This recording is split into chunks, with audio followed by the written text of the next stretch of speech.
네, 쉬운 산업 읽어주기 시간 유통섹터 하반기 전망 그리고 콥데이 후기를 함께 들어보도록 하겠습니다. 작게 영원무역과 브랜드엑스 코퍼레이션 또 조 종목이 써 있네요. 네, 오늘 유통 하반기 전망에 대해서 저희가 이야기를 나눠볼 텐데 일단 연구원님이 발간하신 리포트를 보면은 제목이 포켓 무브라는 제목이더라고요. 포켓 무브 어떤 용어인지 잘 모르실 텐데 이 부분 설명 좀 해주세요. 이게 어떤 단어는 아니고요. 네. 제가 만든 건데 그렇군요. 유통의 소비 주체가 내국인에서 외국인까지 옮겨간다는 의미를 조금 담아서 포켓 무브라고 좀 말을 해봤고요. 네. 이제 하반기 유통이 상반기 대비해서는 좀 기저부담이 그래도 줄어듭니다. 그리고 내국인 소비 유출을 좀 상쇄할 수 있을 만한 외국인 입국이 기대되고 있고요. 그래서 하반기 각 유통 채널에서 가장 중요한 포인트는 첫 번째로는 내국인 유지 그리고 외국인 유치입니다. 네. 이제 19년 외국인 매출 비중 보게 되면 최근 비중 보게 되면은 외국인 매출이 확대될 가능성이 그래도 조금은 보인다라고 말씀을 드리고 있고요. 그 이제 증거로는 이제 대표적으로 이제 백화점 2사, 네. 신세계랑 현대백화점 같은 경우에 이미 23년의 외국인 매출 비중이 그 코로나 이전인 19년 수준을 뭐 비슷하거나 거의 넘었습니다. 뭐 이런 것들을 말씀을 드리고 사실 2019년에도 외국인 매출 비중이 로우 싱글 정도로 좀 낮았어요. 네. 그래도 이제 이거는 신규 고객이 유입된다는 점에서 좀 좋고 19년 대비해서 23년에 백화점의 매출이 20%에서 30% 올랐습니다. 그래서 절대적인 금액 자체가 올랐다라는 점도 조금 긍정적으로 말씀을 드리고 있어요. 네. 그리고 이제 외국인 유치를 말씀드렸는데 또 내국인 유지도 굉장히 중요한 중요하죠. 부분이거든요. 그래서 이제 대형 유통사들이 내국인 고객을 유지는 해야 되는데 예전처럼 판관비를 막 지출하지는 않을 것 같아요. 그래서 이제 그거보다는 충성 고객을 좀 유지하기 위한 멤버십을 좀 만들고 있고 그런 전략을 실행을 하고 있습니다. 지금 이미 쿠팡이랑 네이버가 너무 잘 하고 있는데 네. 이걸 비롯해서 신세계, 뭐 11번가, 롯데백화점 같은 대형 유통사들이 멤버십을 시작을 했고 혜택의 변화를 좀 주고 있다라는 말씀 드리고 있습니다. 네, 외국인들은 신규 유입이 또 중요하고 내국인들도 역시나 공고하게 계속해서 좀 유치를 해야 되는 그런 고민들 안고 있습니다.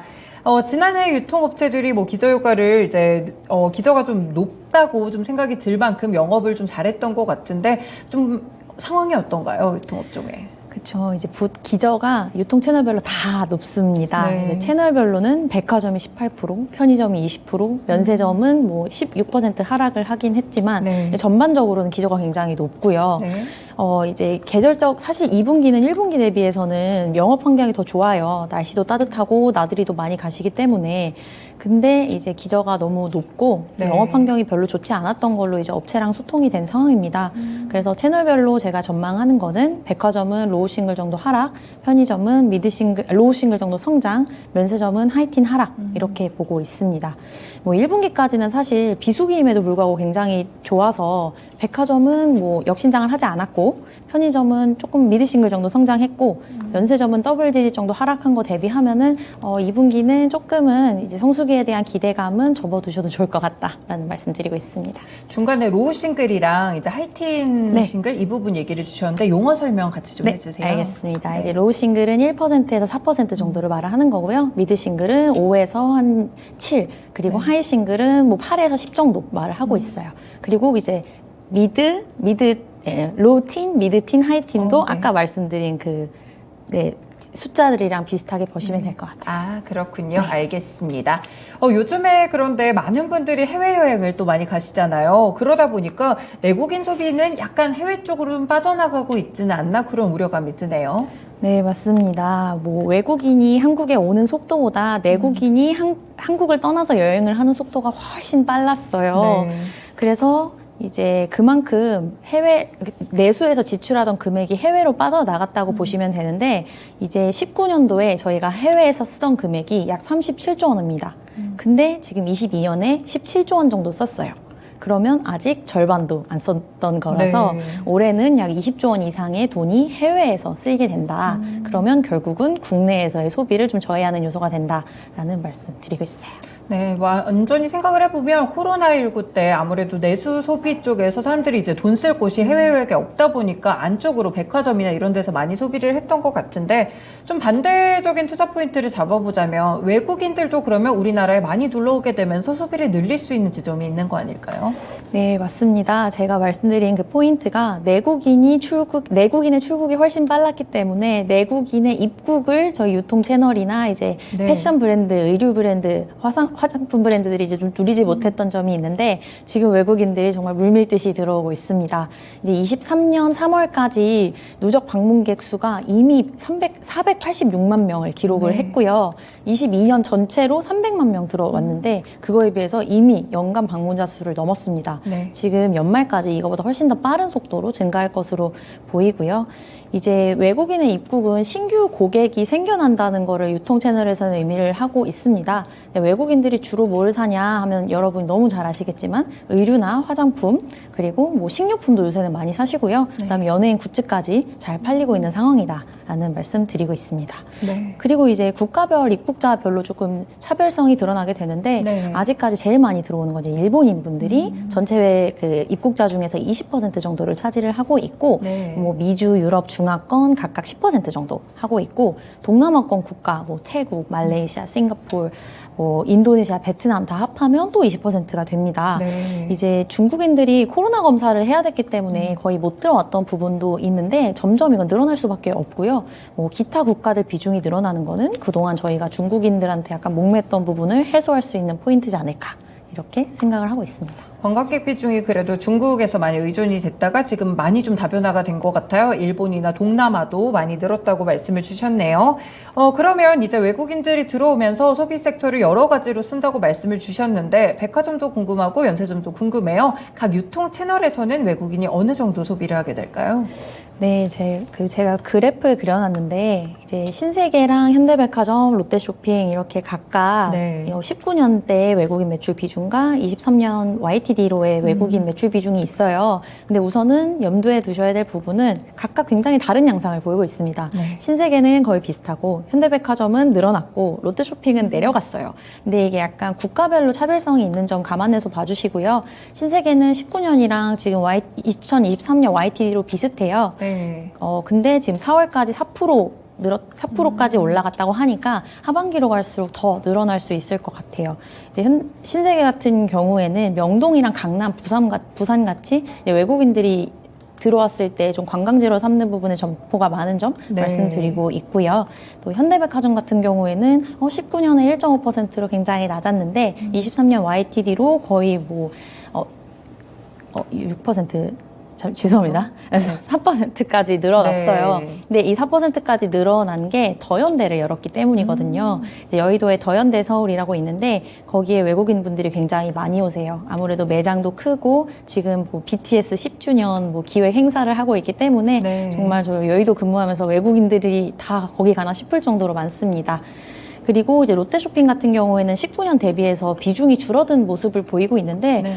이거는 이제 중국인들이 좀 입국이 줄었기 때문에 아무래도 뭐 롯데의 본점이나 잠실 쪽에 중국인들이 좀 덜 입국하는 상황이라서 이렇게 줄어든 것으로 보고 있고, 네. 앞으로 늘어날 여지는 충분히 있다고 보고 있습니다.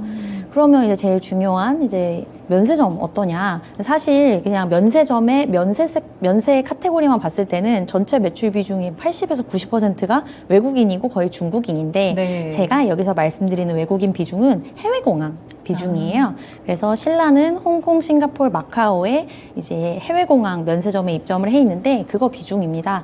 19년도에 20%였는데 23년 YTD로 40%까지 늘어났어요. 근데 이게 해외 공항 매출이 늘어난 게 아니고 지금 전체 면세 매출이 30%에서 40% 줄었기 때문에 그 내부에 있는 비중이 늘어난 거라서 약간 착시 그렇군요. 효과가 있다고 봐주시면 될 것 같아요. 네. 그리고 이제 서울에서는 외국인들이 많이 찾는 지역이 명동, 강남, 여의도 이 정도가 있을 것 같고요. 이제 부산이나 제주도도 외국인들이 많이 찾아오는 점포이고 대형 유통사들이 이런 부분에 아주 촘촘하게 밀집해 있다라고 말씀드리고 있습니다. 좀 약간 궁금한 점이 생겼는데 신세계나 뭐 현대백화점 이렇게 롯데까지 약간 브랜드도 외국인들이 선호하는 게 다른가요? 아니면 지역별로 좀 점포를 가나요, 보통? 뭐 그것보다는 사실 유통 채널을 내놓으면 네. 이게 꼭 의류나 화장품 어떤 브랜드를 산다기보다는 와서 먹고 구경하고 하면서 소비하는 패턴들이 네. 있기 때문에 뭐 그런 점 주목하시면 될 것 같고, 그리고 이제 중국인들이 좋아하는 의류가 너무 이렇게 뻔하잖아요. 뭐 네. MLB라든지 아니면 뭐 칸골 이런 것도 네. 굉장히 중국인 분들이 좋아하시고, 요즘은 뭐 더네이트홀릭스도 많이 사간다고 하고, 뭐 이따가 말씀드린 잭시믹스도 면세 매출이 되게 빠르게 증가하고 있다고 해요. 그래서 뭐 명동이나 이런 데는 뭐 중국인 통역관도 붙여놓고 네. 조금 뭐 좋은 중국인들한테 잘 팔릴 만한 브랜드를 좀 선점을 해놓은 것 같아요. 네, 브랜드 선점 여부랑 그리고 어느 위치에 있어서 또 이런 부분들이 중요할 것 같습니다. 그럼 일단 뭐 외국인들이 들어와서 어떤 브랜드를 사고 또 어떤 매출이 좀 나오는지 정리를 해봤는데요. 내국인으로 넘어가 볼게요. 지금 내국인 유치는 각 브랜드별로 좀 잘하고 있나요? 정확히 말하면 종목별이죠. 네. 네, 이제 내국인 유치 같은 경우에는 이제 내국인을 유치하기보다는 유지하려는 전략을 좀 네. 펼치고 있는 것 같아요. 예를 들면 이제 멤버십을 지금 신세계가 쓱이랑 죄송합니다. 쓱닷컴이랑 이제 지마켓을 합친 네. 신세계 유니버스를 6월 7일에 런칭을 했고요. 뭐 쿠팡도 와우 멤버십을 가지고 있고 네이버도 네이버 플러스를 가지고 있고, 사실 대형 유통사별로는 다 이런 멤버십 정책을 가지고 있습니다. 네. 뭐 각각 설명을 드리면, 지금 뭐 쿠팡은 초기 시장 진입에 굉장히 성공을 해서 타사 대비해서는 조금 우위에 있다고 보고 네. 있고, 저는 쿠팡이 좀 가장 경제적이고 좀 사람들이 구독하기 좋은 형태라고 보는 게 5,000원 구독료를 월별로 내게 되면 네. 배송 2회 가격에 그냥 무료 반품을 할 수 있고 배송이 무료거든요. 그래서 저는 쿠팡이 그나마 이제 그 고객들한테 가장 어필할 수 있는 부분을 갖고 있다고 생각을 하고 있고, 네. 네이버 같은 경우에는 기존 포털 고객이랑 서비스를 좀 유연하게 확장할 수 있어서 고객들이 유입이 좋다고 보고는 있는데, 네. 이제 예전보다 조금 정립이나 제휴된 곳들이 적어진 것 같다는 저의 개인적인 의견이 있고요. 네. 그리고 쇼핑만 하기에는 좀 불편하다는 점이 포털 사이트의 이제 한계로 보고 있습니다. 네. 네. 그렇군요. 이렇게 네이버랑 쿠팡까지 체크를 해봤는데 뭐 신세계라든지 롯데백화점도 같이 또 멤버십을 운영하고는 있죠. 네, 맞습니다. 근데 이게 크게 뭐 설명드릴 만한 내용은 없는 것 같고, 네. 뭐 롯데 Y클럽이라고 이제 MZ 세대들이 가입할 수 있는 조금 뭐 애프터눈 티라든지 약간은 가성 이렇게 호캉스 같이 이렇게 조금은 네. 한 번씩 사치를 부릴 때 할 수 있는 멤버십 가지고 있고요. 신세계는 아까 신세계 유니버스라고 통합된 멤버십 출시를 했는데, 지금 뭐 쓱머니 이거 연회비를 3만 원 내면 쓱머니를 3만 원으로 돌려주게 돼요. 그럼 사실은 연회비는 0이고 나머지 계열사인 뭐 면세점, 지마켓, 스타벅스 관련된 이제 할인 쿠폰을 주긴 하는데, 사실은 제 생각에는 크게 메리트가 있지는 않은 것 같고, 네. 이제 회사 입장에서도 이런 식으로 메리트를 주려면 사실은 판관비를 지출을 해야 되는 거니까, 네. 요즘 같이 약간 소비가 위축된 상황에서는 판관비 부담을 더 늘리기는 어려워서 고심을 하고 있는 것 같습니다. 네, 그렇군요. 일단 온라인 채널에 대해서 어떻게 또 국내 이런 분들을, 국내 쇼핑 고객들을 유치를 하려고 하는지 노력들을 살펴봤습니다. 그러면 이제 하반기에 유통업사별로 이제 실적들을 좀 체크를 해보고 싶은데 어디가 좀 가장 좋을까요? 이제 이익 측면에서는 면세점, 편의점, 백화점 이렇게 말씀을 드리고 있어요. 네. 아무래도 이제 유통 산업이 요즘은 크게 움직이지 않는데, 중국 이슈에 따라서 떨어지더라도 등락을 반복하는 면세점 업종이 조금은 제 생각에 매력이 있다고 보고 있고요. 네. 뭐 각각 살펴보면 면세점 투자 요소는 이제 외국인 입국과 공항의 수익성 확인, 위험 요소는 한중 관계 악화인데, 이거는 나중에 말씀드리겠지만 크게 빠질 부분이 없다라고 말씀드리고 있고, 편의점 투자 요소는 이제 소비 위축 국면에서 가장 선호하는 채널이 되었고, 위험 요소는 전년 대비해서 인플레이션이 줄었기 때문에 유통 채널인 편의점이 수취할 수 있는 수수료가 조금은 낮아졌다라는 말씀드리고 있습니다. 네. 이제 백화점은 전년의 기저가 너무 높고요. 또 명품의 매출이 하락을 하고 있기 때문에 좀 매출 전체적인 볼륨을 차지하는 명품이 줄어드는 점이 조금 아쉽고, 그럼에도 불구하고 해외여행 관련된 매출은 늘어나고 있다. 이런 점들을 좀 뽑고 있습니다. 네, 이익 중심으로 면세점과 편의점 그리고 백화점 순으로 진행이 되고 있다는 점 실적에 참고를 해보시면 될 것 같고요. 그러면 유통업종별로 총 좀 산출을 했을 때 매출액은 어느 정도 나올 수가 있을까요?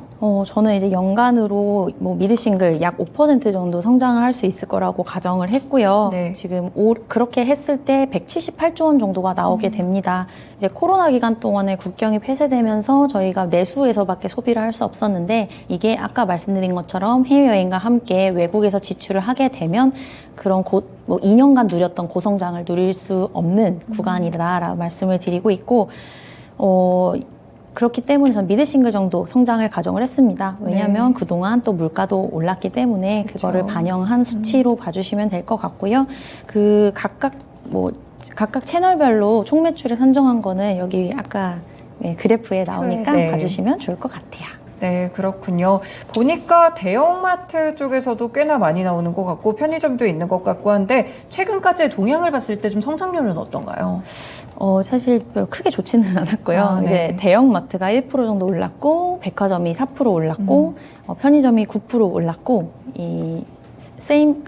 소규모 점포가 1% 정도 역신장을 했는데 이제 인당 구매액은 사실 줄었어요. 근데 인당 구매액이 줄었는데 이제 매출이 그래도 성장을 했다는 거는 뭐 자주 갔다라는 의미로 받아들여주시면 좋을 것 같습니다. 네, 그렇군요. 일단 아까 유통업 섹터에서 이익 전망이 가장 좋은 게 이제 면세점이었는데 그럼 면세점 고객 수 추이도 좀 궁금하고요. 이와 관련돼서 그럼 매출액까지 연결시켜 보면 얼마나 좀 성장할 수 있을까요? 23년 매출액은 138억 달러 정도 예상을 하고 있고요. 이거는 전년 대비해서 거의 플랫 0.6% 정도밖에 성장하지 않는 숫자입니다.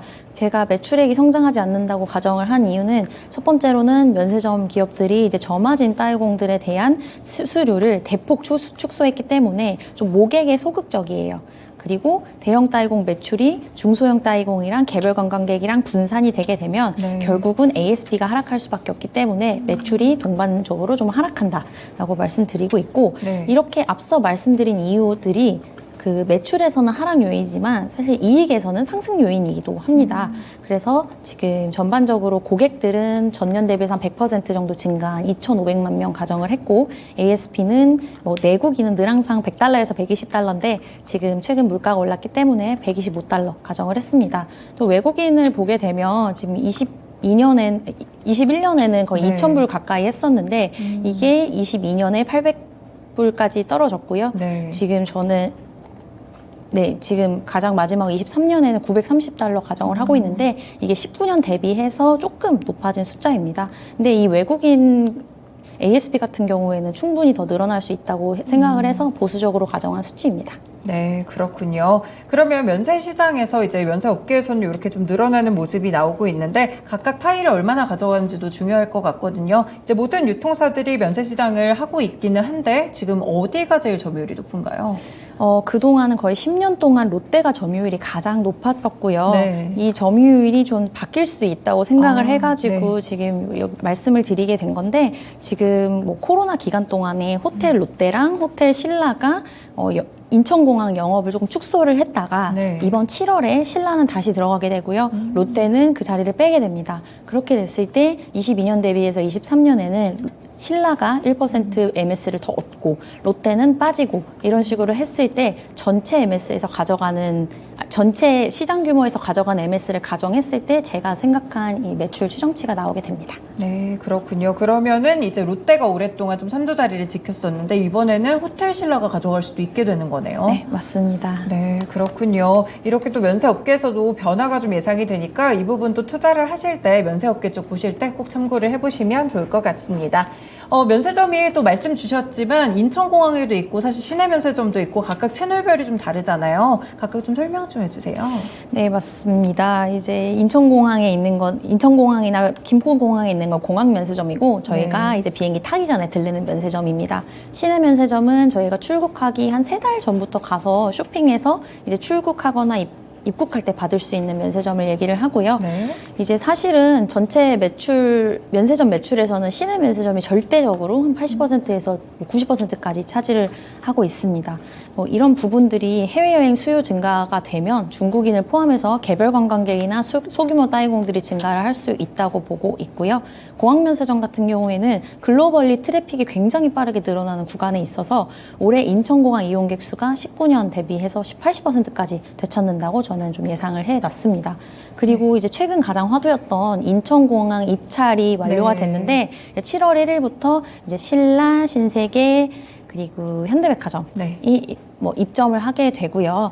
지금 기존의 고정 임차 산정식에서 객수 연동 산정식으로 바뀌면서 임차료가 거의 10분의 1 토막이 난다라고 말씀드리고 있습니다. 그래서 결국은 이제 그동안의 인천공항 거의 적자였는데 이 부분이 좀 흑자 전환할 수 있는 가능성 염두에 두시면 좋을 것 같습니다.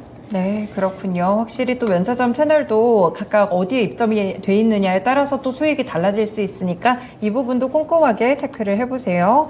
다음으로 편의점 채널도 좀 보겠습니다. 사실 말씀을 앞서서도 주셨지만 요즘 인플레이션이 워낙 심하다 보니까 아무래도 편의점이 상대적으로 저렴한 도시락도 있고요. 하다 보니까 좀 많이 가는 것 같아요, 편의점을.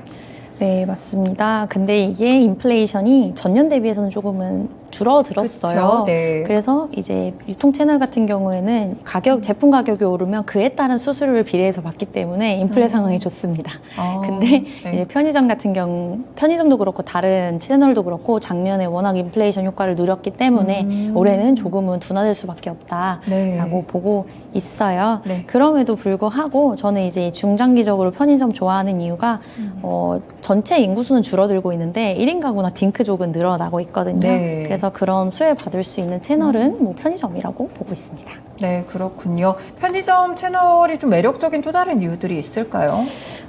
사실 MZ 취향을 저격하는 제품들을 만들어내고 있고요. 사실 이게 가격이 싸고 워낙 트렌드가 빠르다 보니까 사람들이 하나씩 사는 게 편의점 매출에 굉장한 도움이 됩니다. 그래서 없던 신규 수요를 편의점의 PB 제품이나 콜라보 제품이 만들어낸다는 점도 좀 편의점의 장점인 것 같아요. 네, 그렇군요. 그럼 편의점에 관련된 종목들도 좀 있는 것 같은데 여기를 투자할 때 리스크는 어떤 부분을 체크를 해봐야 될까요?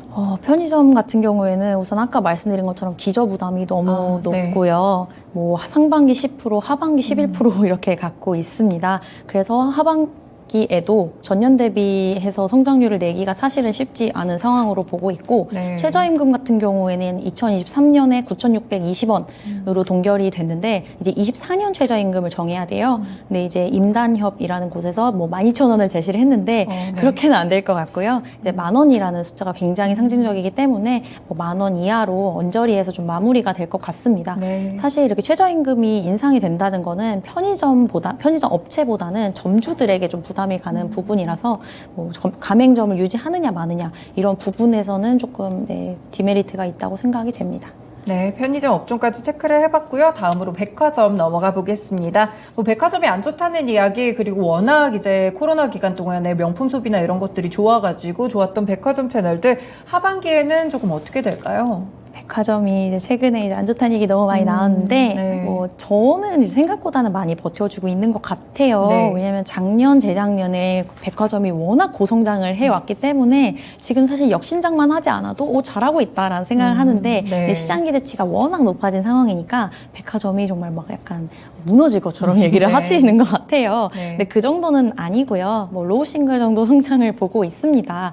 왜냐하면 모든 유통 채널이 그렇지만 명품은 다른 소비재보다 가격을 더 많이 올렸어요. 맞아요. 지금 올해도 명품 기업들 중에 가격 인상이 유지된 곳이 지금 제가 아는 곳만 해도 3곳이 넘거든요.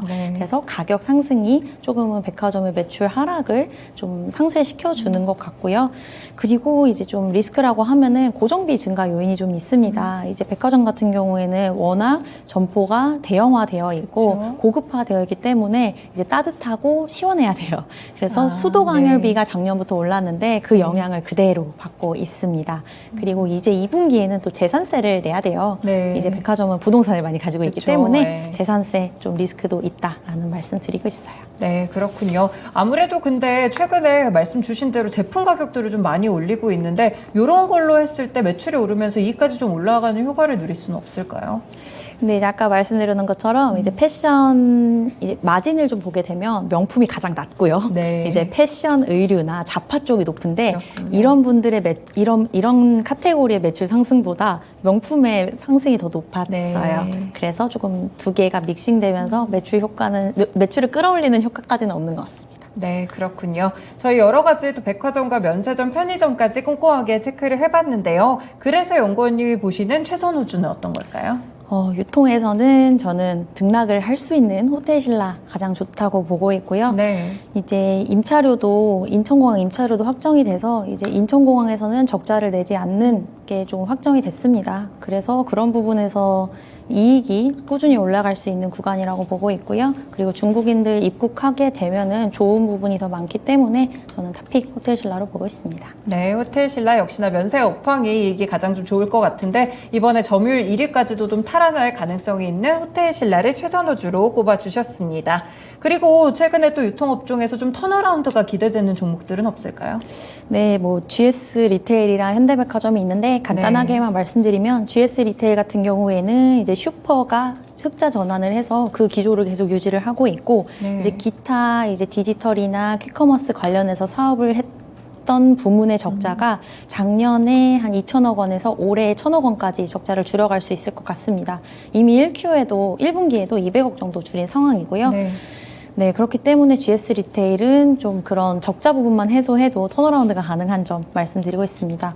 그 현대백화점 같은 경우에는 작년 9월 말에 화재가 나면서 대전점이 운영을 중단을 했었는데 이게 올해 8월 정도에는 좀 다시 오픈을 할 수 있을 것 같아요. 그래서 전체 매출에서 약 3% 정도 악영향을 끼치던 대전점이 다시 오픈을 하게 되면 그 부분에서도 좀 매출이 늘어날 수 있는 점을 좀 턴어라운드 포인트로 말씀드리고 있습니다. 네, GS 리테일과 현대백화점도 유통 채널에서 실적 턴어라운드가 기대되는 종목들이니까 체크해 두시면 되겠습니다.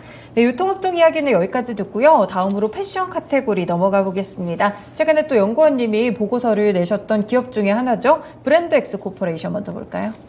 네, 이제 브랜드엑스 코퍼레이션은 아시는 분들은 잘 아시겠지만 잭시믹스라는 브랜드를 전개를 하고 있고요. 네. 레깅스로 시작을 해서 여성 의류, 남성 의류, 골프, 키즈까지 이런 고객층을 다양하게 만들었고요. 그리고 카테고리도 의류에서 신발, 가방까지 늘려가고 있습니다.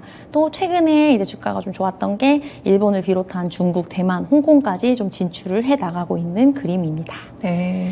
이제 회사에서 연간 가이던스를 준 거는 전년 대비해서 매출액은 약 20% 그리고 영업이익률은 10% 내외를 좀 목표로 하고 있다라고 했는데 이 중에서 중요한 거는 해외인 것 같아요. 네. 이제 23년 전체 매출에서 해외 비중이 미드 싱글 정도 됩니다. 뭐 저는 한 5% 정도대로 가정을 했는데 이렇게 추정을 하게 되면 연간 130억 정도이고요. 1분기에 이미 해외 수출액이 34억 정도 나왔기 때문에 이 추세로 가게 되면 연간으로는 좀 무리가 없다라고 보고 있습니다.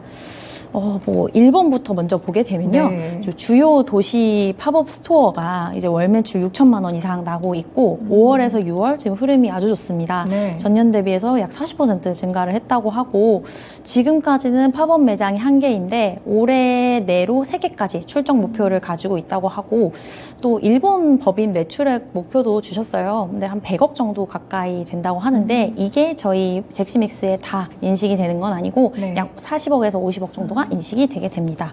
그리고 일본 레깅스 시장 같은 경우에는 과점하고 있는 브랜드가 없어요. 네. 그렇기 때문에 당사가 좀 진출을 해서 잘하면 시장 점유율을 좀 굳건히 가져갈 수 있는 구조가 마련이 된다라는 점을 말씀드리고 있습니다. 네, 잭시믹스를 통해서 이제 해외까지 잘 진출을 하고 있는 모습인데 중국도 좀 궁금합니다. 중국에 대한 진출 현황은 어떨까요? 중국은 이제 올해 이제 4월 진출을 했고요. 네. 이제 플래그십 스토어를 내고 있는데 사실 뭐 매출이 크진 않아요. 월 매출 3천만 원 정도 하고 있는데 네. 너무 작다라 생각할 수 있는데 아직 파일럿 테스트 단계입니다. 네. 그래서 상향 가능성이 매우 높다고 보고 있고 올해까지 매장을 좀 5개까지 출점을 하겠다라는 계획을 세우고 계신 것 같아요. 매장 지금 한 개 있는 거는 상해에 있는 플래그십 스토어인데 네. 이제 중국의 천마그룹이라는 의류 유통사 매출 1조 원 정도 하고 이제 약간 라이브 커머스의 강점을 가지고 있는 회사라고 해요. 여기랑 B2B를 계약을 해서 뭐 매장을 냈고요. 아직까지 좀 본격적으로 중국에 진출했을 때 구조는 정하지 않았어요. 네. 근데 우선은 상해 스토어를 기반으로 파일럿 테스팅을 한 다음에 뭐 북경이나 상해 같이 좀 큰 일선 도시 위주로 매장을 확장한다는 좀 전략을 계획을 하고 계신 것 같아요. 지금 아직 가격대가 200위안에서 300위안으로 책정이 돼 있는데 이게 한 5만 원대예요. 근데 한국에서 잭시믹스는 2만 원에서 3만 원이면 살 수 있거든요. 네네. 그래서 이제 회사 입장에서도 조금 높다고 생각을 하고 있고 추후에 이제 파일럿 테스팅 하면서 가격을 좀 현지화하겠다는 정책을 펼치고 있습니다. 네, 그렇군요. 중국에서도 레깅스 수요가 좀 높은 편인가요? 아직까지는 뭐 필라테스나 요가 같은 운동이 유행을 하지 않았는데 지금 중국의 대도시 GDP가 3만 불 가까이 되고 있는 곳들이 있대요. 뭐 북경이나 상해 같은 곳들이 그럴 것 같은데 네. 이제 우리나라도 어느 정도 일정 수준의 GDP가 올라가고 나서 여성분들이 요가나 필라테스를 시작했기 때문에 중국인 여성분들도 좀 비슷한 흐름으로 가게 되지 않을까. 그렇게 되면 이제 약간은 역을 굳건히 한다면 잭시믹스가 시장 점유율을 가져갈 수 있지 않을까 이렇게 보고 있습니다. 네, 그렇군요. 그럼 대만이랑 홍콩 상황도 같이 체크해 볼까요? 네, 대만이랑 홍콩도 지금 각각 한 개 정도 팝업 스토어 내에 있고요. 지금 대만 같은 경우에는 월 매출 6천만 원 정도 내고 있습니다. 대만이 되게 한류 영향이 있다고 해요. 그래서 오프라인 매장에서 매출이 꾸준히 나오고 있고 올해 3개까지 점포 늘린다고 하고 있습니다. 이제 홍콩도 원래는 B2B로만 사업을 영위를 했었는데 이번에 약간 자사몰을 오픈을 해서 이제 잭시미스 제품을 팔아간다고 하고요. 네. 여기 홍콩은 아직까지 구체적으로 올해 몇 개 매장을 낸다고는 하지 않았는데 대만이나 중국이랑 비슷하지 않을까 이렇게 생각을 하고 있습니다. 네, 대만과 홍콩에서도 이렇게 계획을 좀 갖고 있네요. 뭐 해외에서 잘 정착을 해서 잭시믹스 브랜드가 잘 뻗어나갈 수 있기를 바라겠습니다. 그럼 국내에서도 사실 뭐 안다르라든지 여러 경쟁자들이 좀 있는데 국내 상황은 어떤가요? 지금 2분기가 전체적으로 잘하는 브랜드는 잘했겠지만 의류의 매출이 크게 늘어나지 않은 상황이에요. 아까 유통에서 말씀드렸다시피 해외여행 가시는 분들도 많고 그 전에 해외 휴가 관련된 옷은 사시겠지만 사실 레깅스를 사지는 않을 것 같아요. 그래서 매출 신장률 다소 둔화되는 흐름을 보일 것 같고요. 영업이익도 살짝 보수적으로 보셔야 되는 이유가 2분기, 3분기에 이제 TV 광고를 집행을 했습니다. 이제 스켈레톤 선수인 윤성빈 선수를 조금 모델로 해서 남성 카테고리를 좀 집중을 하려는 전략을 펼치고 있고요. 이렇게 되면 판관비가 증가를 하기 때문에 영업이익은 소폭 하락할 수밖에 없을 것 같아요. 근데 이제 긍정적인 부분은 그동안 단기 순이익을 훼손해 오던 이제 젤라또랩이랑 브랜드엑스 피트니스라는 법인을 이제 실적에서 제외를 하게 됐습니다. 그래서 단기 순이익은 조금은 버텨줄 수 있을 것 같다라는 말씀을 2분기 실적 띠으로 말씀을 드리고 있어요. 네, 그리고 이제 또 중간 배당에 대한 발표, 이 부분은 어떻게 봐야 될까요? 네, 이제 중간 배당을 발표를 했는데 이 정도 규모에다가 중간 배당을 하는 경우가 별로 없어요. 그래서 굉장히 좀 주주를 생각하는 회사다라고 말씀을 드리고 있고 중간 배당을 작년에도 했는데 그때는 주당 80원 정도 했습니다. 그래서 올해는 이거랑 비슷하거나 이보다 조금은 높여서 주시지 않을까라고 생각을 하고 있는데 정확한 내용은 7월에 공시되면 살펴보시면 좋을 것 같습니다. 네, 브랜드엑스 코퍼레이션에 대해서 이렇게 자세하게 한번 뜯어봤습니다. 그럼 다음으로는 OEM 기업이죠. 또 영원무역도 같이 볼까요? 예, 영업무역 정말 좋은 회사라고 생각을 하는데 이제 노스페이스, 룰루레몬, 파타고니아, 아크테릭스 이렇게 듣기만 해도 좀 비싸고 이게 고마진 제품들을 수주를 하고 있습니다. 이제 이런 브랜드를 포함해서 약 30개 정도 브랜드의 의류를 생산을 하고 있는 회사이고요. 이제 최근에 OEM 전방 산업이 굉장히 안 좋다는 얘기를 많이 들으셨을 거예요. 재고도 많고 사람들도 안 사고. 근데 영업무역 실적의 2분기, 3분기는 생각보다 버텨줄 것 같다라고 말씀을 드리고 있습니다. 왜냐하면 우선 2분기, 3분기는 OEM 성수기고요. 그리고 영업무역 같은 경우에는 수주 주기가 깁니다. 그래서 작년 말 정도에 올해 연간 수주를 계획을 해놨기 때문에 정말 코로나나 경제 위기처럼 큰 위기가 없는 이상은 그대로 수주를 가져가게 됩니다. 그래서 정말 경기가 폭락하지 않는 이상 수주 취소 가능성은 적다고 보고 있고요. 그리고 현재 해외 공장 가동률도 100%대 유지하고 있다고 합니다. 근데 이제 4분기는 조금 보수적으로 보셔야 되는 게 1, 2, 3분기까지는 좋았는데 이제 4분기에는 24년 수주에 대한 결정이 아직 아직은 미확정된 상태이기 때문에 네. 그래서 경제 상황이 안 좋아지면은 바이어들도 수주를 줄일 수밖에 없겠죠. 그래서 이런 부분들 감안해서 보셔야 될 것 같고 연간 이익률은 그래도 20%대 우리가 유지할게라고 말씀을 주셨으니까 네. 이런 점은 좀 긍정적으로 볼 수 있을 것 같습니다. 네, 그렇군요. 그래도 3분기까지는 조금 버텨줄 수 있는 종목인 것 같습니다. 사실 중요한 게 OEM사들은 어떤 고객사를 가지고 이 고객사의 수주를 얼마만큼 받는지가 중요할 것 같은데 가장 좀 주요한 바이어는 어딜까요? 요즘 가장 핫한 이제 룰루레몬이 아닐까. 네. 여성분들이라면 너무 잘 아실 텐데요. 이제 룰루레몬이라고 레이스 회사입니다. 아까 이제 잭시믹스 말씀드렸는데 잭시믹스가 2, 3만 원대라면 룰루레몬은 8만 원에서 10만 원까지 하는 아주 비싼 네. 요가계 에르메스라고 불리는 레깅스를 만들고 있고요. 최근에 실적이 너무 좋았어요. 네. 뭐 이거는 조금 이따 말씀드릴 거고 이제 OEM 매출 비중이 영업무역에서 약 15% 정도 하고 있습니다.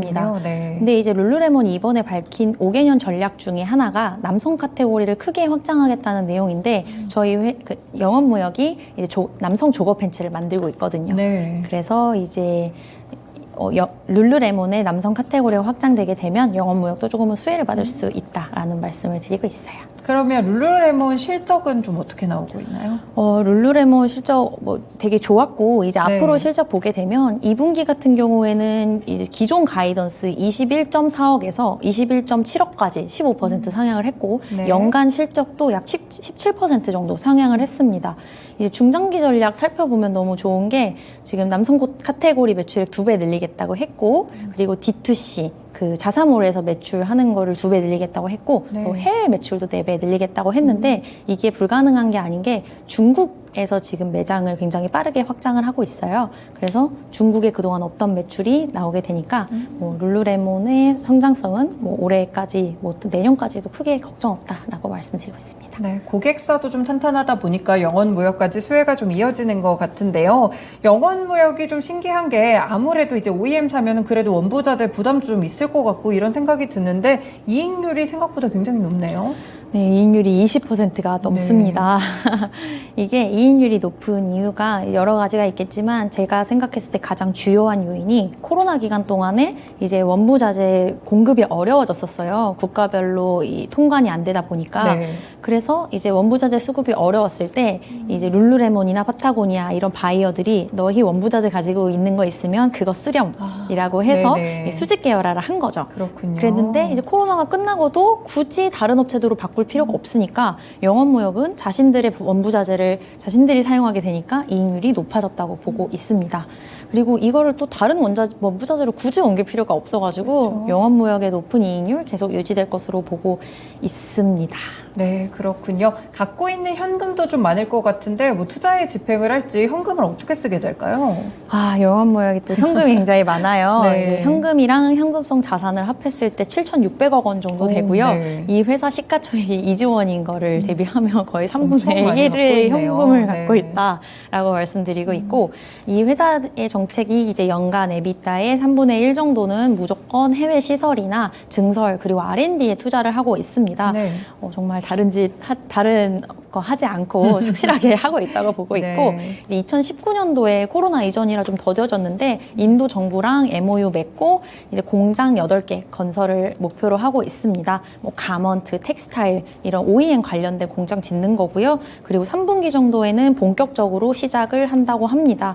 이제 뭐 그동안은 현지 정부랑 약간 건설 땅 때문에 문제가 조금 있었는데 이게 올해 좀 마무리 단계라고 합니다. 그리고 이제 현금이 워낙 많다 보니까 투자나 인수합병을 뭘 하냐라는 얘기가 많은데 그렇죠. 뭐 투자 회사에도 투자를 해주고 또 회사나 브랜드 이런 데도 좀 매물을 알아보고 계시고 최근에는 이제 친환경 소재나 자동 공정화 이런 회사들을 조금 많이 보고 계시다고 합니다. 네. 뭐 아직까지 특별히 계획된 인수합병 계획은 없고요. 최근 뭐 투자도 이미 하셔가지고 매물을 알아보고 있는 상태라고 알고 있습니다. 네, 그렇군요. 이렇게 영원무역과 브랜드엑스 코퍼레이션에 대해서 기업 분석까지 들어봤습니다. 연구원님 오늘 말씀 고맙습니다. 네, 이렇게 오늘은 쉬운 산업 읽어주기 시간으로 진행이 됐는데요. 유진투자증권의 이혜니 연구원님의 말씀을 함께 들어봤습니다. 확실히 의류나 유통 쪽에서도 투자 포인트 찾을 만한 점들이 많으니까요. 물론 시장에서도 지금 반도체나 2차 전지에 워낙 시선이 쏠려 있는 상태인데 약간은 소외돼 있지만 의류나 유통 관련 섹터들도 하반기 전망들도 좋게 나오고 있으니까요. 체크해 두시면 좋을 것 같습니다.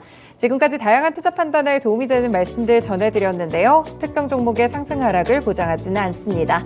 토마토랜드 2.0 여기서 마칩니다. 시청해주셔서 고맙습니다.